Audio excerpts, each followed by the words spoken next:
እንግዲህ አንድ ሰው ታማኝ መሆን ይችላል፣ አለመሆንም ይችላል። ለቤቶቻችን መክሊታችንን በነፃ አስራታችንን የሞያ አስራት እያደረግን ለቤተ ክርስቲያን የምናውለው ታማኝ ከሆንን እግዚአብሔር በብዙ ይሾመናል። እኛ በጥቂቱ ከታመንን እግዚአብሔር በሚታየውም በማይታየውም ጸጋና በረከት ይጎበኘናል።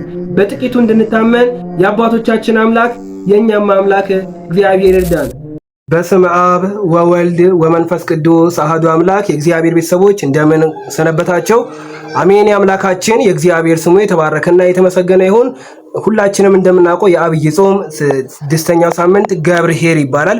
ስለሱ ጥቂት ደቂቃዎች እንወያያለን። ይህንንም የምናገኘው በቅዱስ ማቴዎስ ወንጌል ምዕራፍ 25 ከቁጥር 14 እስከ 31 ላይ ይሆናል ማለት ነው።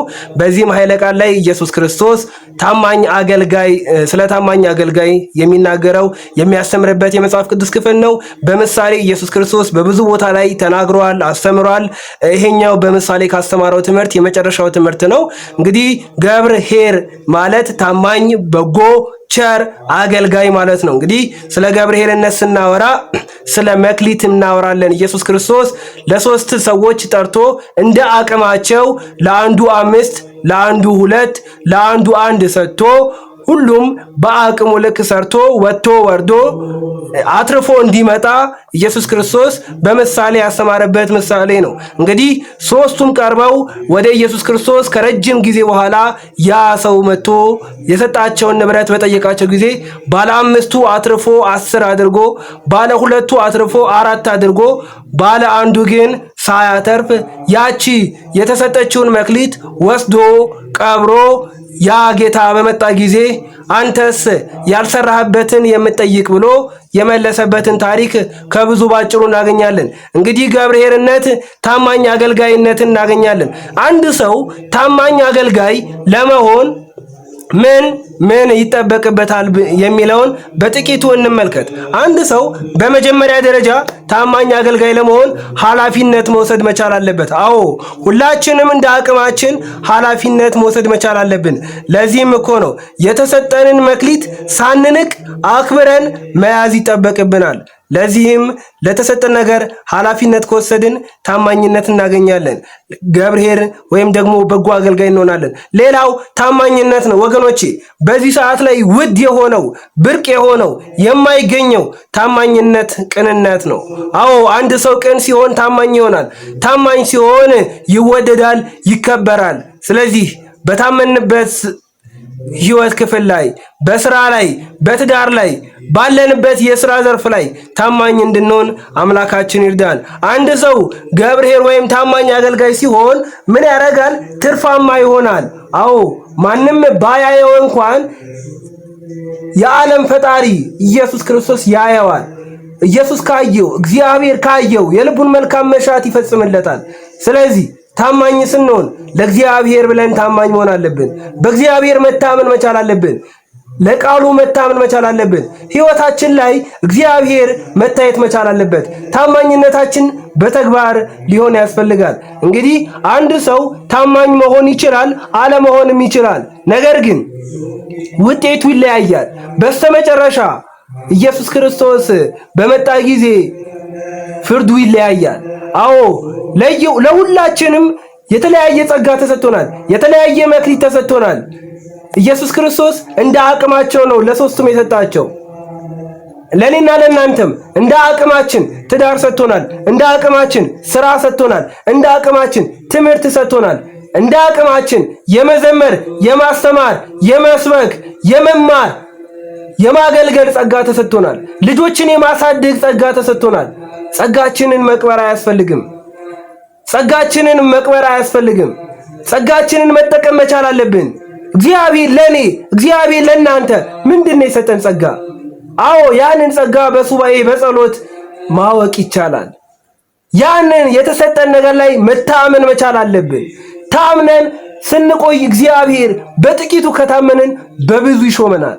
አዎ መጽሐፍ እንዲህ ይላል፣ በጥቂቱ ታምነሃልና በብዙ ሾመሃለሁ፣ ላለው ይጨመርለታል ይላል በሌላ በኩል።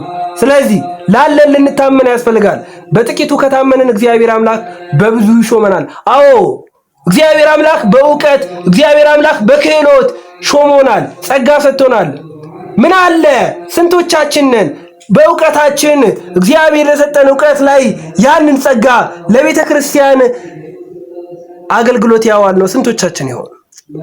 ስንቶቻችን መክሊታችንን በነፃ አስራታችንን የሙያ አስራት እያደረግን ለቤተ ክርስቲያን የምናውለው? በትምህርታችን፣ በእውቀታችን፣ በክህሎታችን፣ በቤተሰቦቻችንስ? እነሆ መልካም ዕውቀት ካለን በእውቀታችን እንድናፈራ እግዚአብሔር ይርዳን። መልካም ትምህርት ካለን በትምህርታችን እንድናፈራ፣ መልካም ስራ ካለን በስራችን እንድናፈራ፣ ታማኝ እንድንሆን በየትኛውም የሥራ ዘርፍ ይሁን። አዎ በንግድም ይሁን በትምህርት በስራ በየትኛውም የሥራ ዘርፍ ታማኝ ከሆንን እግዚአብሔር በብዙ ይሾመናል። እኛ በጥቂቱ ከታመንን እግዚአብሔር በሚታየውም በማይታየውም ጸጋና በረከት ይጎበኘናል። በጥቂቱ እንድንታመን የአባቶቻችን አምላክ የኛም አምላክ እግዚአብሔር ይርዳን። እንግዲህ ጊዜያችንን መጠቀም መቻል አለብን። ጊዜ መክሊት ነው። አዎ እግዚአብሔር የሰጠንን ዕድሜያ የወጣትነት ዘመናችንን ለእግዚአብሔር መስጠት ያስፈልጋል። በጉብዝና ወራት ፈጣሪን አስብ ነው የሚለው መጽሐፍ። አዎ በዚች በምትጠፋው ዓለም በብልጭልጯ ዓለም የምንታለል ስንቶች አለን። የእግዚአብሔርን ታማኝነት የምናስወግድ ከእግዚአብሔር ይልቅ በእግዚአብሔር ላይ ከመታመን ይልቅ በጥንቆላና በሌላ በምድራዊ ነገሮች ላይ የታመንን በስልጣን ላይ የታመንን ከእግዚአብሔር ይልቅ ገንዘብን የወደድን ከእግዚአብሔር ይልቅ ወንድን ከእግዚአብሔር ይልቅ ሴትን ከእግዚአብሔር ይልቅ አላፊ ጠፊ ንብረቶችን የወደድን ስንቶቻችን አለን? አዎ መታመንስ በእግዚአብሔር ነው። ማመንስ በእግዚአብሔር ነው። ማለፍስ የሚቻለው ክፉ ቀንን እግዚአብሔርን ስንታመነው ነው። እግዚአብሔርን ስናምነው ነው። ስለዚህ ሁላችንም ታማኝ አገልጋይ እንድንሆን እግዚአብሔር ይፈልጋል። እግዚአብሔር ከኔና ከናንተ ታማኝ እንድንሆን ይፈልጋል። በጊዜ ታማኝ መሆን፣ በእውቀት ታማኝ መሆን፣ በሁሉም ነገር መታመን መቻል አለብን። እንግዲህ እግዚአብሔር አምላክ ታማኝ እንድንሆን ይርዳን። አንድ ሰው ታማኝ ሲሆን ምን ያገኛል? የውስጥ ሰላም ያገኛል፣ ነፃነት ይሰማዋል። ስለዚህ ታማኝ ከሆንን ሰላም ይሰማናል። ታማኝ ከሆንን ነፃነት ይሰማናል። አንሳቀቅም።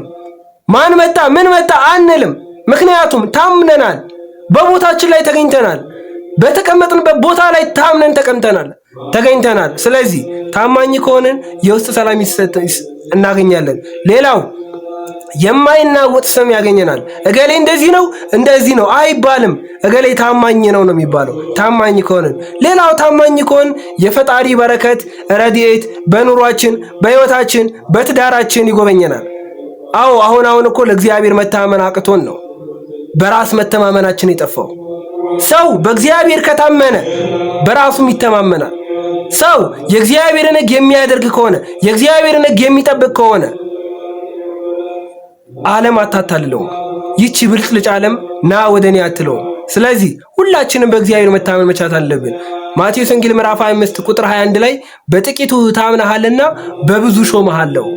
አዎ አባቶቻችን በብዙ ይተረጉሙታል።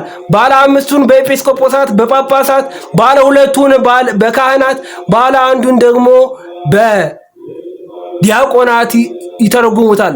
አንድም ደግሞ በሁላችንም ይተረጉሙታል። ለሁላችንም ጤና ተሰጥቶናል፣ ዕውቀት ተሰጥቶናል፣ ሕይወት ተሰጥቶናል፣ እጅ እግር ተሰጥቶናል፣ ሁሉም ነገር ተሰጥቶናል። በተሰጠን ዓይን እግዚአብሔርን ማየት፣ በተሰጠን ልብ እግዚአብሔርን መፈለግ፣ በተሰጠን እግር ወደ እግዚአብሔር ቤት መሄድ፣ አዎ በተሰጠን እጅ የተራበን ማብላት ከኔና ከናንተ ይጠበቃል። መኑ ውእቱ ገብርኄር ቸር አገልጋይ ማን ነው? የመከረን ያስተማረን የአባቶቻችን የኛም አምላክ ልዑለ ባሕርይ ቅዱስ እግዚአብሔር ስሙ የተባረከና የተመሰገነ ይሁን። ይቆየን።